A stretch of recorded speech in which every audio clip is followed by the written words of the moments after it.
Betlemme è il luogo dove nasce Gesù, un po' come le città dove nascono i profeti, sono luoghi spesso, come dire, rustici, pieni di conflitti, scomodi, luoghi in cui ci sono più spine e solitudine che accoglienza, misericordia.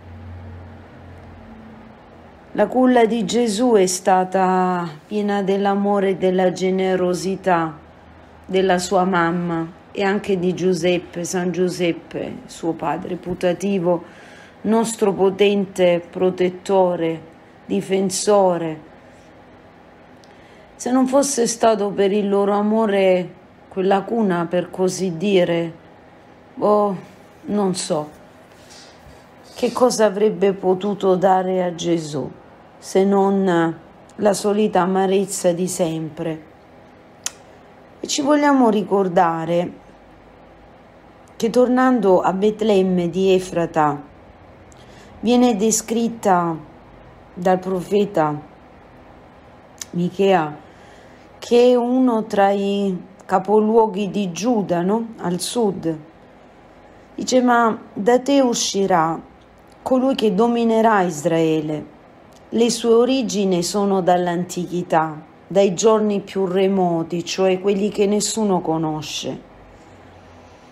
Dio gli metterà in potere tutto. E quando colei che deve partorire partorirà, lo darà alla luce, il resto dei suoi fratelli ritornerà alla grazia, alla libertà. E dice che questo uomo starà lì e pascerà con la forza del Signore, perché la maestà è sopra di lui, piena, quella di Dio. E allora tutti abiteranno felicemente in lui, fino alla parte più estrema della terra arriverà la pace. Però sappiamo che questa pace nella terra di Gesù da molto tempo è minacciata, perché quelli cosiddetti responsabili, no, del nuovo ordine del mondo c'erano come ci sono adesso, quindi questa seconda venuta di Gesù noi la capiamo ancora di più rispetto alla prima, perché la prima in ordine di storia si inserisce, no, nello sconforto del mondo che è perduto senza quella prima alleanza.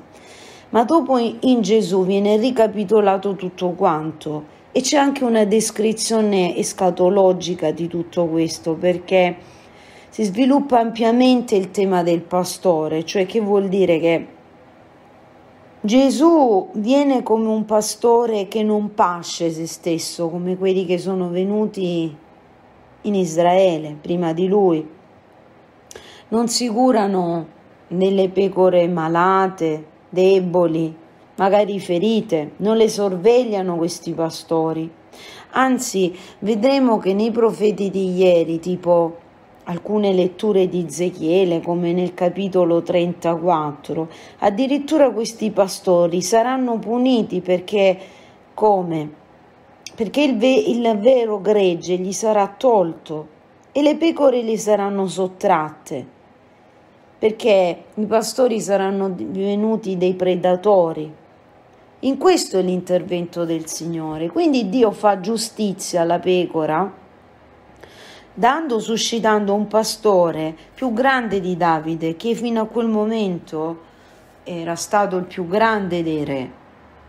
E quindi il servo di Dio, quello che pascerà le pecorelle in mezzo a dolori e tribolazioni, cioè nostro Signore Gesù Cristo, come dire, è quello che viene in mezzo al disprezzo del suo popolo, ma in questo disprezzo lui vuole creare un regno, vuole rinsaldare il vecchio col nuovo.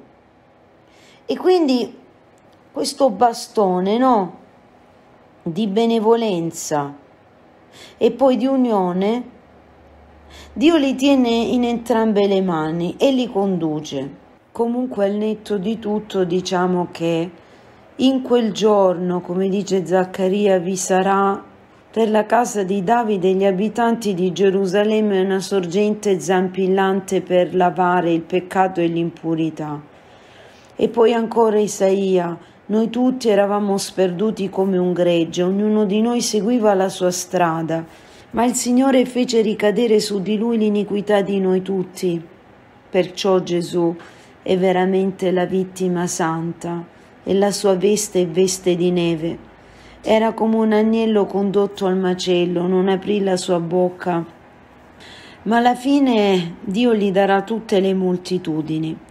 Allora, amici cari, cosa vi devo dire? Che ogni luogo dove nasce un profeta, in particolare dove è nato il buon pastore Gesù per eccellenza, no? Il pastore santo, ci dice Gesù: guardatevi da disprezzare anche uno solo di questi piccoli, perché io vi dico che gli angeli loro del cielo vedono sempre la faccia del Padre mio che è nei cieli.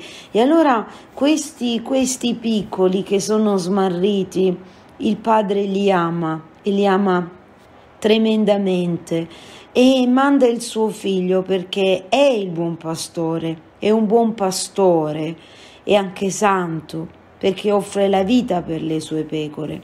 Quindi a questo punto cosa dobbiamo dire? Ciò che lo stesso Gesù dice, che un buon pastore, ecco, dà talmente tutto che la vita è la cosa più grande, perché capisce che quelle pecore appartengono a Dio, fa fuggire il lupo che le vuole rapire, disperdere, e al mercenario invece non importa niente delle pecore. E allora dice Gesù: e ho altre pecore che non sono di questo vile, vale a dire tutti quelli che deve richiamare, e anche queste io devo condurre. Queste ascolteranno la sua voce, la sentiranno nel loro cuore.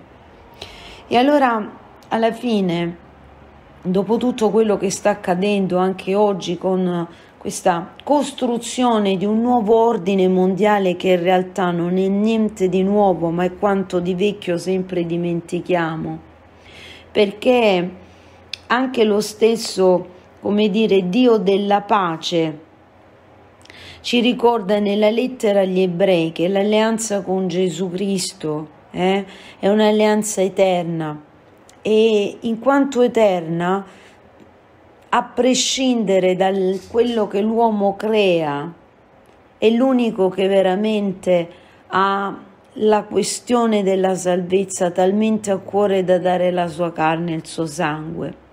Lui non ci disperde, lui ci raccoglie.